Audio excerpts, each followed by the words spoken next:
우리 다 함께 일어나셔서 하나님의 말씀 전도서 2장 22절 23절 같이 읽도록 하겠습니다. 시작. 사람이 해 아래서 행하는 모든 수고와 마음에 애쓰는 것이 묻은 소득이 있으랴. 일생에 근심하며 수고하는 것이 슬픔뿐이라. 그의 마음이 밤에도 쉬지 못하나니 이것도 헛되도다. 아멘. 우리 옆에 분들과 인사합니다. 참 잘 오셨습니다. 주님의 이름으로 축복합니다. 여러분 정말 잘 오셨습니다. 주님의 이름으로 축복합니다. 오늘이 11월 첫 주일입니다. 그리고 시편 캠페인이 맞춰지는 주간입니다. 날짜를 계산해 보니까는 2016년이 56일 남았습니다. 각 사람에게 56일은 길 수도 있는 날이지만 또 반대로 아주 짧은 기간이 될 수도 있습니다. 여러분은 남은 56일을 어떻게 지내며 한 해를 마감하고자 합니까? 오늘 우리가 읽은 전도서를 통해서 이 56일을 어떻게 지내면 가장 좋을까? 성령께서 하시는 말씀을 듣기를 소망합니다. 이 전도서의 내용은 다윗의 아들 솔로몬이 인생의 노년기에 기록한 것입니다. 그가 이 전도서를 기록하면서 이런 말로 시작합니다. 다윗의 아들 예루살렘 왕 전도자의 말씀이라. 전도자가 이르되 헛되고 헛되며 헛되고 헛되니 모든 것이 헛되도다. 해 아래서 수고하는 모든 수고가 각 사람에게 무엇이 유익한가? 그러면서 이 말씀을 시작합니다. 한국어 성경만 읽을 때는 헛되고 헛되다 하는 것이 5번이 나오는데 영어 성경 읽으면 4번 나와요. 왜 그럴까? 잘 모르겠어요. 근데 하여간 중요한 것은 인생이 헛되다라는 것을 얘기하고 있어요. 솔로몬 왕은 우리가 알고 있다시피 젊었을 때 인생을 즐겁게 살아보려고 여러 가지 시도를 해본 그런 왕입니다. 집도 크게 지어봤다라고 성경은 기록합니다. 우리 가운데서도 집을 짓고 들어가 보신 분 있죠? 그 기쁨. 그런 걸 느낀 거예요. 그리고 동산과 과수원을 두어 과실수도 심어보았습니다. 우리도 집 사고 나서 뒤에 과실수를 심고 거기서 열매를 거둬본 분이 있나 모르겠어요. 참 사는 재미있거든요. 근데 솔로몬 임금님은 그냥 조그맣게 몇 개를 심은 게 아니고 연못을 파고 동산을 두어서 과실수를 심는 그런 삶의 기쁨을 누렸던 분입니다. 뿐만 아니라 소와 양떼를 많이 기르고 은과 금 그리고 여러 보배를 쌓아도 보았다고 성경은 기록하고 특별히 처와 처첩을 많이 두어 보았다고 성경은 기록합니다. 한마디로 육신의 즐거움, 안목의 정욕, 그가 누릴 수 있는 모든 것을 어찌 보면 다 성취한 사람인데 그런 것을 다 이루어 본 다음에 그가 다음과 같은 고백을 합니다. 2장 11절에 보니까 그 후에 이렇게 다 해본 후에 내가 생각해 본 즉 내 손으로 한 모든 일과 내가 수고한 모든 것이 다 헛되어 바람을 잡는 것이며 해 아래서 무익한 것이로다. 도대체 무엇을 생각했기에 갑자기 자기의 삶 속에 이루어 놓은 모든 것들이 헛되이 바람을 잡는 것이며 무익한 것이라고 했을까? 그가 생각한 것이 도대체 무엇이었을까? 그 관점을 가지고서는 전도서를 계속 읽어나가면은 그가 생각해 본 것은 영원함이었음이 틀림없습니다. 나이가 들면서 죽음의 문제 앞에 서서 생각하게 된 것입니다. 솔로몬 왕이 집을 아름답게 지어놓고 크게 지어놓았는데 막상 죽음이라는 것을 앞두고 생각해 보니까 그 집을 가져갈 수도 없고 또 일생을 바쳐서 많은 재산을 쌓아놓아 보았는데 막상 죽음이라는 것을 앞두고선 생각해 보니까 그 많은 재물 가운데 동전 한 입도 그가 가져갈 수 없음을 깨달은 것입니다. 결국은 여기서 생각했다라는 그 생각은 내가 곧 죽을 존재라는 관점에서 자신이 살아온 삶을 뒤돌아보니 자신의 인생 속에서 애쓰고 수고한 모든 것이 의미 없이 헛돼 보이더라고 그가 말하고 있는 것을 알 수 있다는 것입니다. 성탄절이면은 미국에서는 영화가 나오죠. 예전에 영화 나왔던 것 중에 버켓 리스트라는 영화가 있습니다. 제가 지난번에도 한번 소개해 드린 기억이 나는데 잭 니콜슨이 밀리어네어가 아니고 빌리어네어 에드워드 코어라는 사람으로 분하여 나왔고, 몰간 프리먼이라는 분, 흑인이신데 굉장히 연기 잘하는 분 있잖아요. 그분이 칼 메케닉인 카러 챔버라는 사람으로 이렇게 분해서 나왔습니다. 이 두 사람의 공통점은 하나도 없습니다. 사는 모습이 굉장히 다르죠. 사진 좀 보여줘 보세요. 네. 보면은 요 밑에 거 보면 피라미드 사진 옆에 보면 안경 쓴 백인으로 분한 빌리어네어로 사는 모습이 굉장히 특이하죠. 이 영화 보신 분 있나 모르겠어요. 그 첫 장면에 보면 얼마 안 되어서 루아 커피라는 걸 마시는 장면이 나오는데, 그 커피가 저 영화 때문에 유명해져 갖고요. 한국에서도 한 잔에 5만 원에서 7만 원 그렇게 팔린 적이 있죠. 그래서 그 커피가 도대체 뭐가 그렇게 비쌀까? 그래서 제가 찾아보니까는 동물들이 먹고 그 씨가 동물 똥 안에서 이렇게 사가갖고 시큼한 맛을 내는 커피가 그렇게 비싼 커피래요. 그래서 제가 그거 보면서 사람은 참 이상하다. 뭐 그런 생각을 했어요. 그렇게 비싼 커피를 마시면서 사는 빌리어네어인 사람과 그 옆에 나오는 그 몰간 프리먼이 분했던 칼 메케닉이 병원에서 만났어요. 근데 공통점이 하나 있는 거예요. 사는 모습은 다르지만 공통점은 이제 얼마 안 있으면 죽을 시한부 환자라는 공통점을 둘이 갖게 되죠. 그때 영화에 보면 몰간 프리먼이 거기다가 노란 종이에다가 이렇게 자기가 만약에 건강했더라면 이런 일을 하고 살 걸, 그러면서 버킷리스트를 적어요. 그러고서는 보다가 그걸 꾸겨서 이렇게 버리고 가죠. 근데 빌리어네어인 이 에드워드가 그거를 주신 거예요, 우연히. 그러고서는 읽어보는데 내용을 보니까는 좋은 거예요. 그래갖고 제안을 하죠. 뭐라고 제안하는가 하면, 자기가 억만장자이니까 돈을 댈 테니까 역사 선생님이 되고 싶었는데 여자친구가 아기를 갖는 바람에 카 메케닉으로서 살아가고 있는 그 카러에게 너가 어디를 가야 될지 아이디어를 내라. 그래서 둘이서 만리장성에 오토바이도 타고 올라가고 그 스핑크스가 보이는 데 올라가서 그 머리 위에 둘이 앉아서 이렇게 콕도 마시고 뭐 그런 일을 하는 거예요. 저기 보면 스카이다이빙에서 뛰어내리는 것도 같이 하고, 옆에 보면 총 들고 있는 것은 아프리카에 가서 같이 사냥을 하죠. 그러면서 하나하나 살면서 하고 싶었던 것을 이렇게 버킷리스트를 지워가는 모습을 볼 수가 있어요. 그 과정 중에 가족들이랑도 회복이 되어지고, 억만장자로 살아가면서 가족관계가 다 끊어졌었거든요. 그걸 딸에게 찾아가서 얘기하죠. 내가 미안했다고. 그리고 그 에펠탑에도 올라가고, 마지막에 억만장자인 에드워드가 먼저 가죠. 세상을 떠나니까는 그 사람의 소원을 담아서 뼈 가른 그거를 갖다가 저기 에베레스트 산 정상에다가 묻어주는 그런 감동적인 장면이 나오는 영화였습니다. 이 영화가 주는 메시지들이 있는데, 그 중에 하나는 뭐였는가 하면, 살아 숨쉬고 있을 때 가족들과 행복한 삶, 살아있을 때 의미 있는 꿈을 이루는 삶, 살아있을 때 즐기며 사는 삶을 살라고 주는 메시지 있는 그런 영화였던 거예요. 솔로몬 임금님도 비슷한 얘기를 하고 있어요.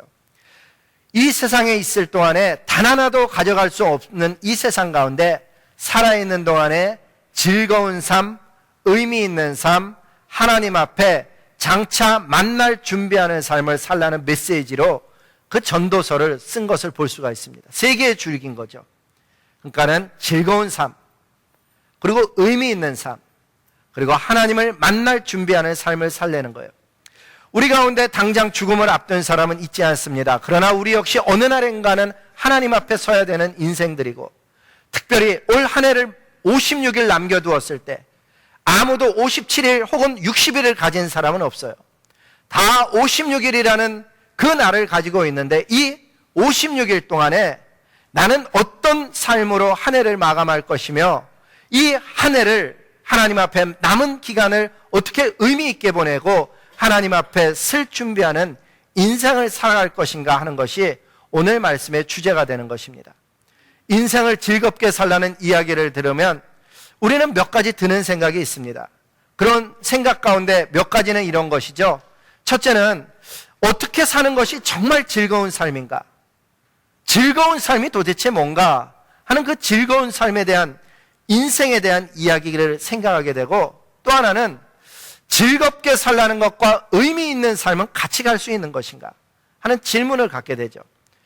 전도서에서 말하는 즐거운 인생은 의외로 굉장히 어찌 보면 낮은 생각처럼 보이는데 먹고 마시며 즐거워하라는 거예요. 즐거운 인생이 별거 아니라는 거예요. 자기 일에 기뻐하면서 자기에게 준 시간 동안에 먹고 마시고 즐겁게 일하며 살라는 거죠. 우리가 해마다 남미 에콰도르 선교를 가던 때 어느 날 팀이 갔더니요, 가는 날이 장날이라고 마침 우리가 머무르는 숙소에 그 마리나 아줌마네에서 우리가 머물렀는데 그 친인척들이 모여서 가족 행사를 하는 날이 있었어요. 저희 선교팀이 있는데 이제 식사를 같은 장소에서 하지 못할 만큼 그 친인척이 모였는데 어른만 한 70여 명 모이더라고요. 한 70여 명 친인척이 모여서 이제 노는 거예요. 식사하고 노는데 우리도 이제 저녁을 먹어야 되니까는 우리는 다른 데서 먹는데 이렇게 제가 음식을 나르면서 잠깐 부엌으로 가면서 그들의 삶을 보았어요. 근데 정말 친인척이 모였는데 이렇게 재미있고 잘 먹고 잘 마시고 잘 놀 수 있구나 하는 것을 제가 거기 가서 봤어요. 음악을 틀어놓고 식사를 하는데요, 얼마나 흥겹게 떠들면서 먹는지 진짜 친인척끼리 모였는데 위아래 뭐 있는지 그거 잘 모르겠어요. 근데 뭐 어린아이서부터 어른들까지 그렇게 유쾌하게 시간을 보내더라고요. 아마 제가 모르는 문제들이 그들 가운데 분명히 있겠지만은 확실한 것은 남미의 문화가 동양의 문화보다는 잘 먹고 잘 놀고 잘 마시는 그 어떤 것이 있는 것 같다는 생각을 했어요. 제가 돌아와서도 잘 보니까는 이 여름과 가을에 보면은요, 조던 레이크 있잖아요. 거기에 가서 보면 자연과 공원 시설, 그것을 잘 즐기는 민족은요, 우리 동양 민족이 아니에요. 남미 사람들은요, 얼마나 그 시설을 잘 즐기는지 몰라요. 주말마다 와갖고 고기 구워 먹고 놀고 쉬고 가는 모습을 흔하게 볼 수 있죠. 아마도 솔로몬 임금님이 의미했던 먹고 마시며 즐거워하면은 뭐 더 심오한 것도 있을 수 있겠지만 그 가운데는 분명히 가족, 친구, 마을 사람들과 함께 모여서 먹고 마시며 즐거워하는 인생의 모습이 그 속에 있다는 것이죠. 한 해가 56일 남았는데 우리는 이 56일 남은 시간을 어떻게 즐겁게 보낼 수 있겠습니까? 매일 사는데 바빠서 푸른 하늘 한번 제대로 못 보고 좋은 자연 제대로 누리지 못하고 우리가 살 가능성이 저와 여러분에게 있다는 것이죠. 오늘이라도 늦지 않은 거죠. 집에 가셔서 주일 예배 후에 여러분은 집에 가시면 어떻게 시간을 보내셔요? 여러분은 주일 예배 후에 시간을 어떻게 보내셔요?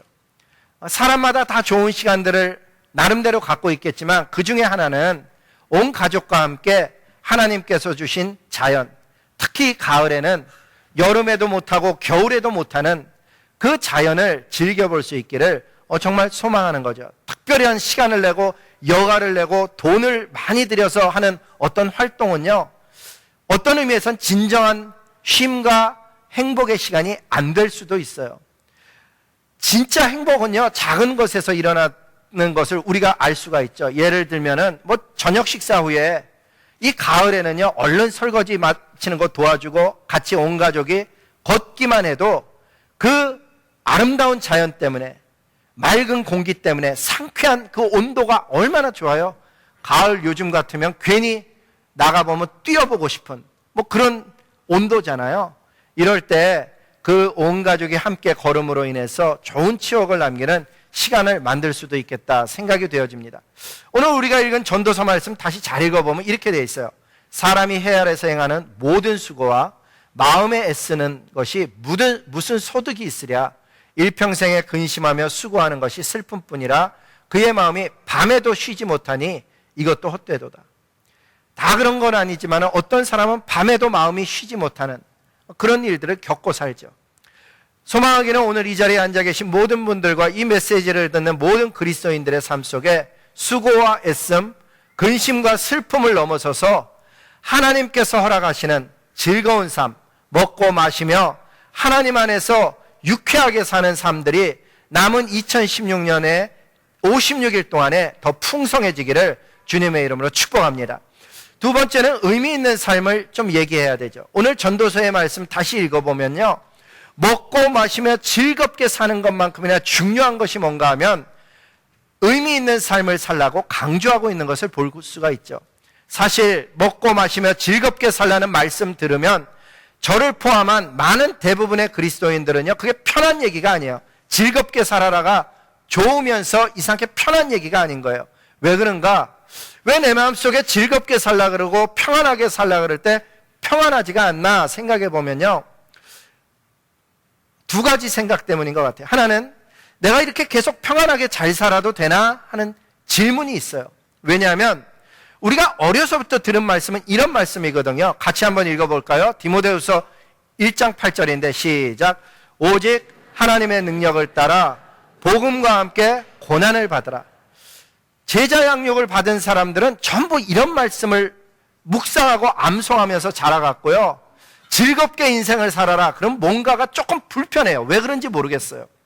이 말씀만 있는 게 아니에요. 그 다음 같은 디모데후서 2장 3절에 보면 같이 읽어볼까요? 시작. 너는 그리스도 예수의 좋은 병사로 나와 함께 고난을 받으라.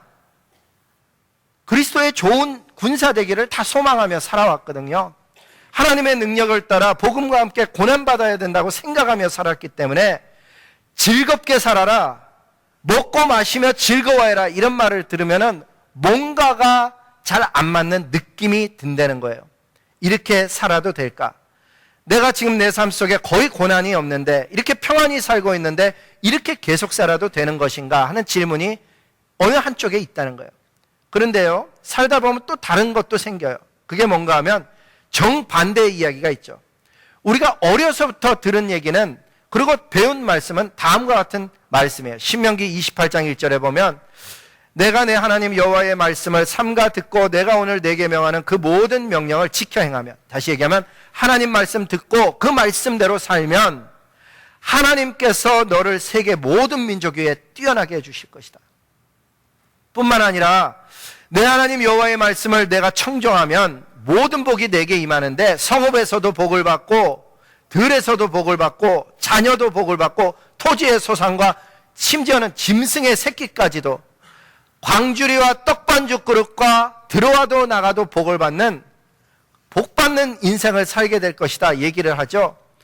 심지어는 하나님께서 명령해서 내 창고와 내 손으로 하는 모든 일에 복을 내리시고 하나님께서 이른 비와 늦은 비를 주듯이 내게 복을 줄 것이다 라고 이야기하는 것을 어려서부터 듣고 자란 거예요. 그래서 내 손으로 하는 모든 일에 복을 주시리니 내가 많은 민족에게 꾸어줄지라도 너는 꾸지 아니할 것이요, 오늘 내게 명하는 그 말씀을 따라 좌로나 우로나 치우치지 아니하면 그와 같이 살게 될 것이다. 약속을 듣고 자란 거예요. 그런데 사는 실제적인 모습 속에서요, 어떤 경우는 어려울 때가 있거든요. 찌들릴 때가 있고 빚질 때가 있고 매사에 안 풀릴 때가 있어요. 그러면 무슨 생각하게 되냐면, 왜 하나님의 말씀은 축복해 주신다고 늘 말씀하는데 내 삶은 실제로 이렇게 어려워질까? 하나님은 정말 살아계신 하나님일까 하는 질문이 정반대편에 있다는 거예요. 한쪽은 평안해서 내가 이렇게 평안히 살아도 되나? 그리스도의 군사로 고난받아야 되는 사람 아닌가 하는 생각이 있는가 하면, 정반대의 얘기는 축복받는다고 하는데 진짜 내 삶은 왜 축복이라는 것이 이렇게 성경처럼 나타나진 않을까 하는 고민이 있다는 거예요. 그 고민이 사실 저의 청소년기에 가장 컸던 고민이었어요. 예수님을 안 믿는 저희 친척은요, 사는 것이 정말 잘 살고 예수님 믿는 저희 가정은 사는 게 힘들었거든요. 특히 연말 연시가 되어져서 이렇게 가족 친인척이 모이면 예수님 믿는 저희 가정이 못 사는 것 때문에 그런지는 몰라도 먹고 남은 것이 있으면 닭이 다 싸서 이렇게 주는 거예요. 그걸 들고 나올 때 드는 생각, 하나님 믿는 우리는 왜 이런 걸 받고 살아야 될까? 거꾸로 생각했었죠. 정말이지 수많은 그리스도인들이 한편에서는 평안한 생활로 인해서 복음과 함께 고난받지 않고 있음에서 오는 자책감에 시들는가 하면, 또 다른 한쪽에서는 전혀 다른 문제, 하나님께서 축복해 주신다는 삶이 성경에 있는데 실제로는 삶이 힘들고 어렵고 빚지는 삶으로 인해서 삶이 짓눌림을 당하고 있는 거예요.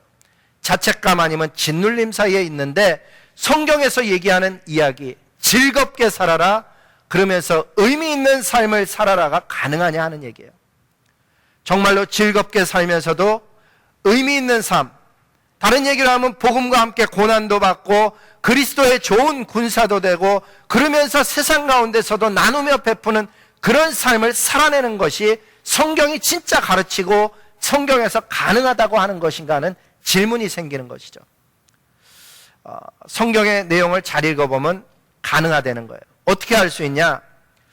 하나님의 아들 예수 그리스도께서 사신 모습을 보면 즐거움과 함께 의미를 어느 한쪽도 놓치지 않고 살 수 있는 모습을 보여주셨죠.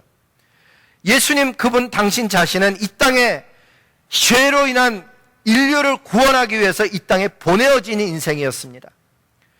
어찌 보면은 자신의 어깨 위에 온 인류의 죄의 무게를 혼자 쥐고 있기 때문에 늘 심각한 모습으로 살아야 됐던 그런 분일지도 몰라요.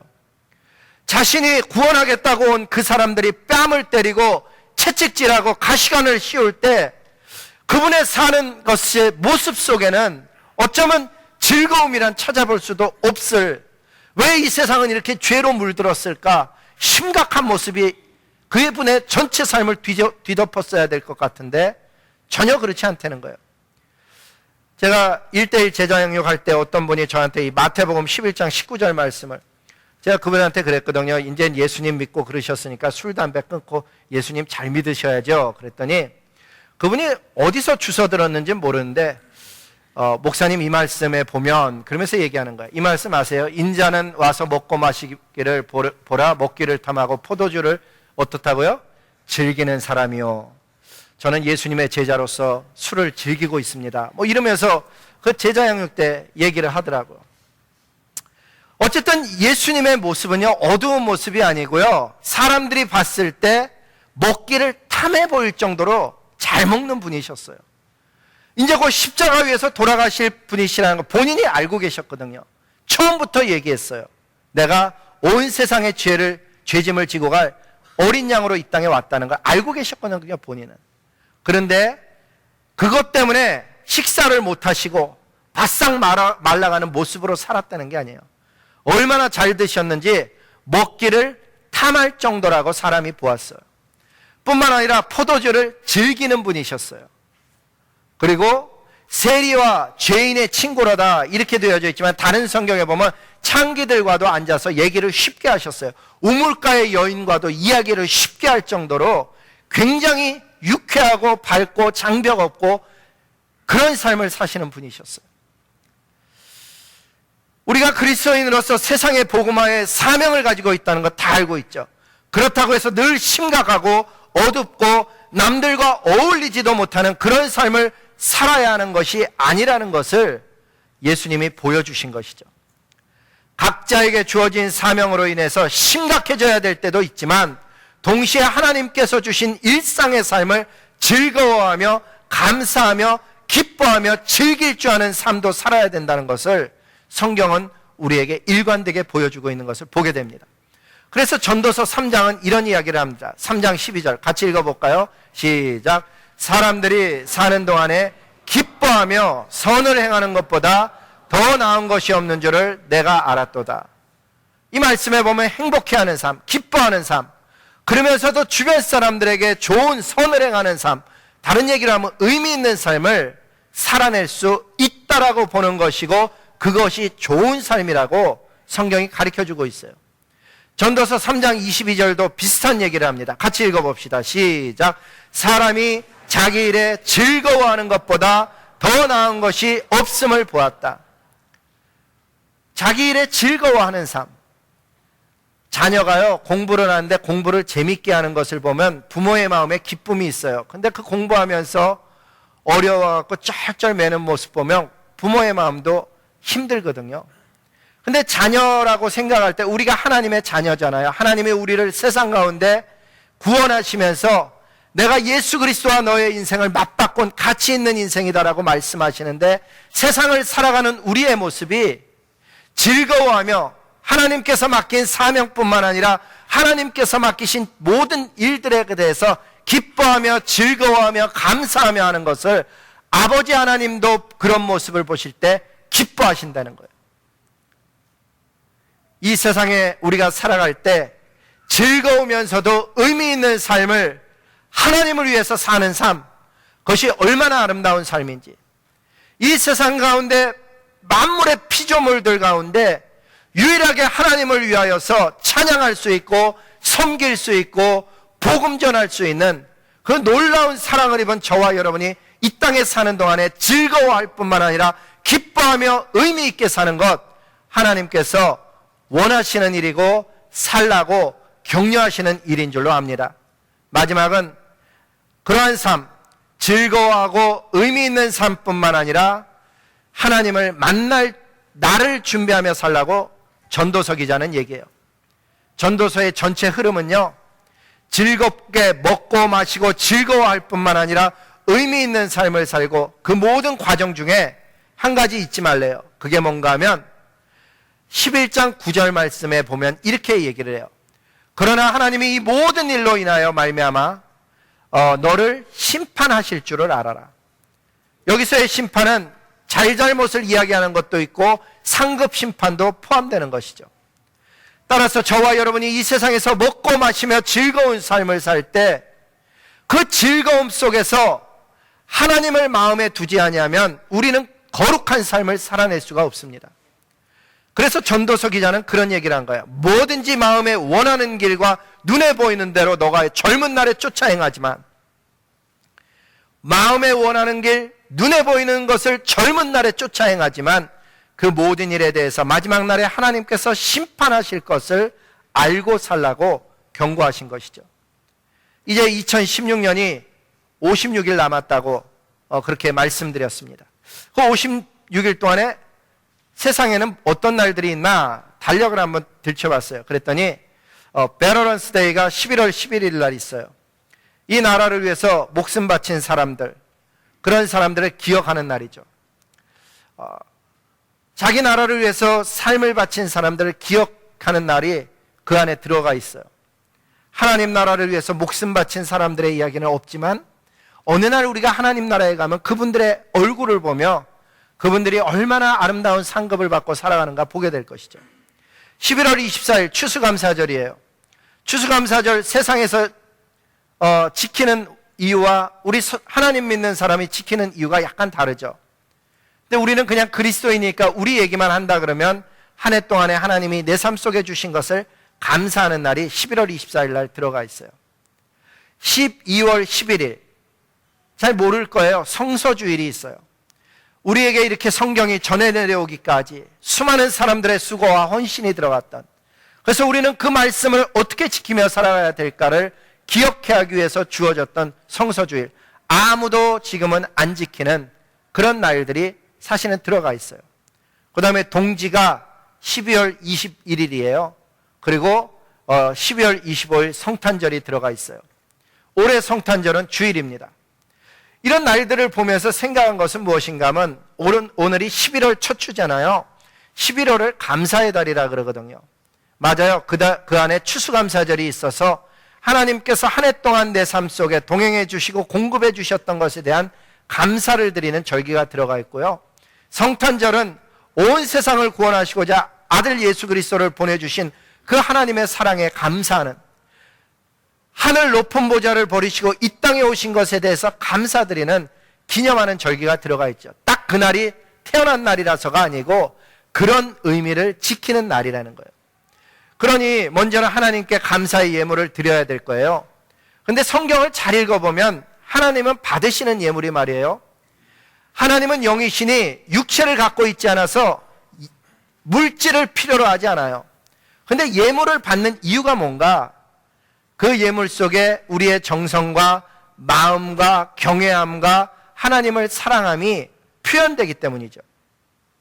근데 하나님이 언제 예물을 받으시는가 하면요, 우리가 알다시피 가인과 아벨, 거기에서 보면 믿음으로 드린 거를 받잖아요.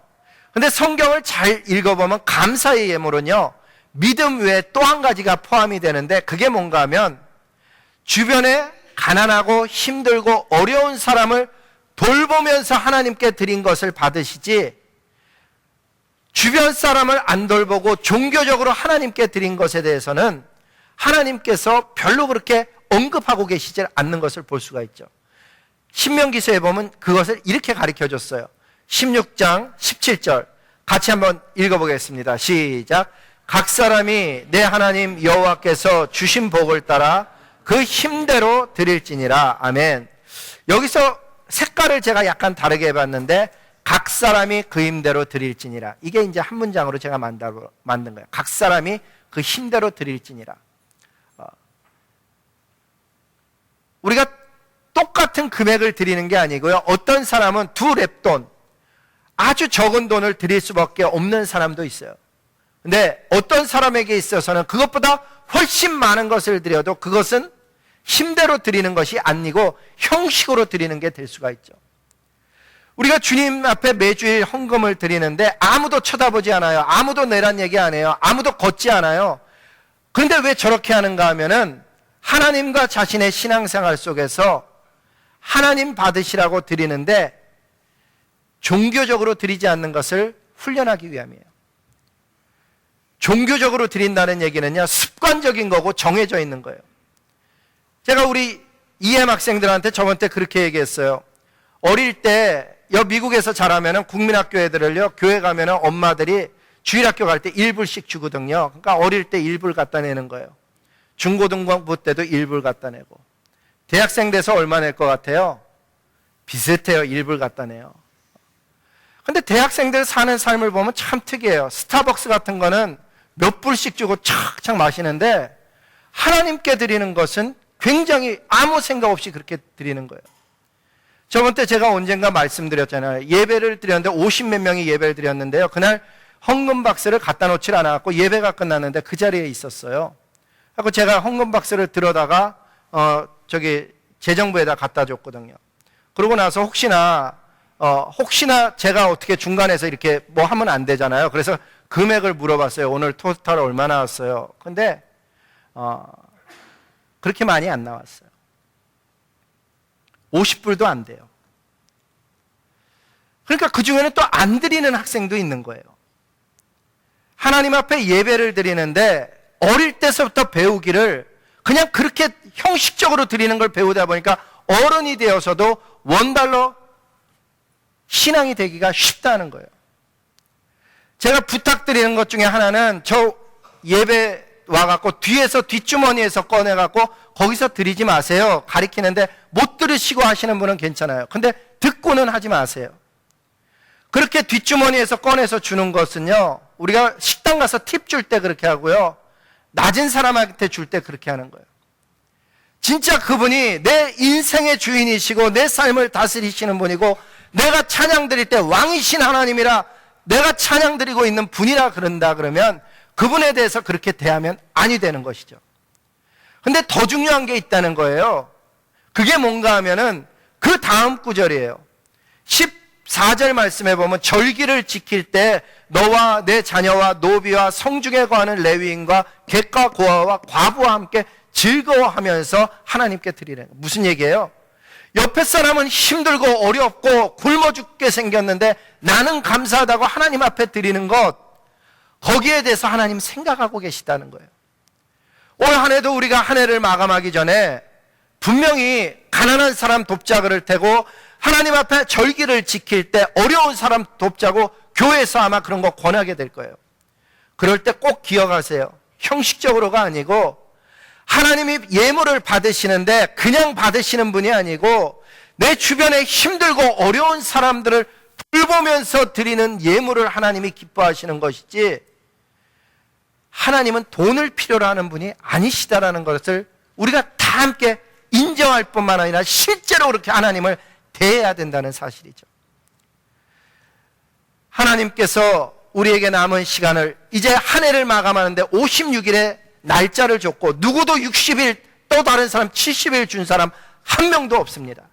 다 동일한 날들을 받았는데 그 남은 날 동안을 한 해를 마감해 가면서 기도하는 거예요. 하나님, 제가 어떻게 하면 이 한 해를 마감을 잘할 수 있을까요?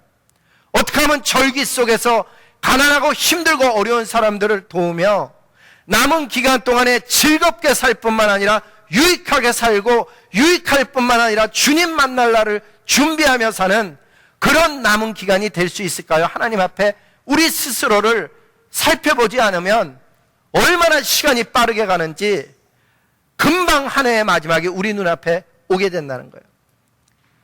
저와 여러분이 이제 시편 캠페인을 이번 주간에 마치게 됩니다. 시편을 읽어보고 아마도 느끼셨겠지만은 시편의 노래를 부르고 시편의 아름다운 시를 쓴 사람들은 평안해서 삶이 너무나 좋아서 쓴 사람은 거의 없고, 생명이 오가는 위급한 상황 속에서 온 삶이 흔들리는 상황 속에서 산이 흔들리는 것 같이 바다가 흉흉한 것 같은 그런 상황 속에서 그들은 쉬지 아니하고 하나님을 신뢰하고 하나님을 찬양했던 것을 우리가 보았죠.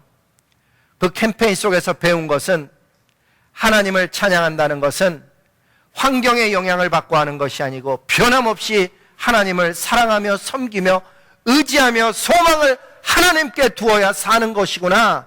그거 배우면서 우리가 시편 캠페인을 마치게 됐습니다. 이 시편 캠페인을 하면서 뭐라 그랬는가 하면 찬양합시다, 기도합시다, 말씀 묵상합시다, 그리고 그 깨달은 것처럼 실천합시다 그랬어요.